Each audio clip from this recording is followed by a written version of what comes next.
Nagtrending nga po mga idol sa internet ang balita na tinanggihan ng Golden State Warriors ang alok na Sacramento Kings na si DeMar DeRozan bilang kapalit ni Kuminga. Kaya isang palaisipan ngayon, bakit nga ba nila ito ginawa gayong alam nga ninyo na isa pa rin si DeRozan sa mga best player ngayon?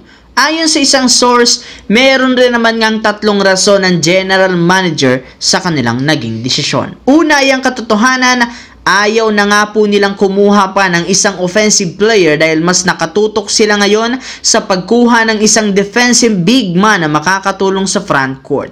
Kung sakaling kunin pa nila si DeRozan, mahihirapan silang pagsabay-sabayin sina Stephen Curry at Jimmy Butler. Pangalawa, ayaw na rin naman ng Golden State na kumuha ng mga veterano at matatandang player katulad ni DeRozan na merong edad na 36 years old. Mas gusto nga nila ngayon ng mga batang player na may sapat na enerhiyang makipagpisikalan. At ang pangatlo, hindi nila afford ang napakalaking kontrata nito na nagkakahalaga ng $24.7 million.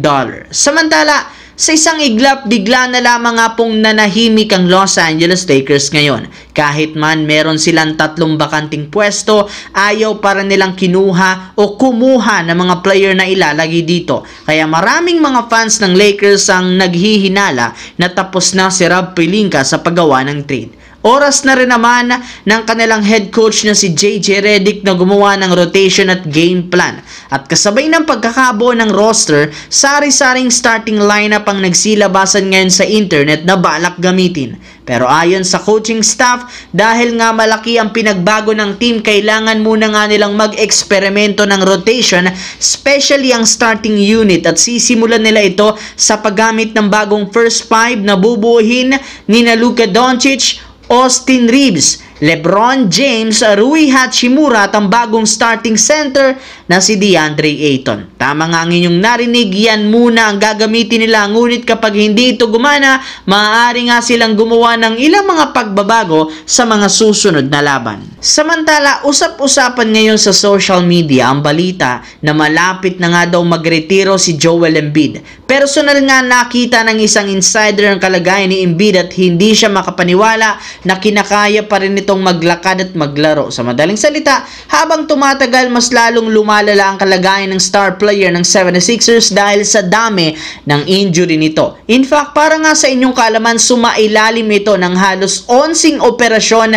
sa nakalipas na 11 taon. Simula nang pumasok siya, naging prone to injury na nga ito kung saan halos taon-taon nagtatamo ng injury at napipilitang sumailalim ng operasyon. Kaya dahil dyan, gustuhin man sa hindi ni Joel Embiid na maglaro sa liga, lalo sa 76ers, mapipilitan siyang maagang magretiro kapag hindi pa gumanda ang kalagayan nito. At ang malala pa dyan, ilang buwan na mula nang sumailalim sa operasyon para ayusin ang tuhod, hanggang ngayon hindi pa rin naman ito humihilom na rason bakit hindi pa rin siya nakakasama sa ginagawang activities ng Philadelphia 76ers.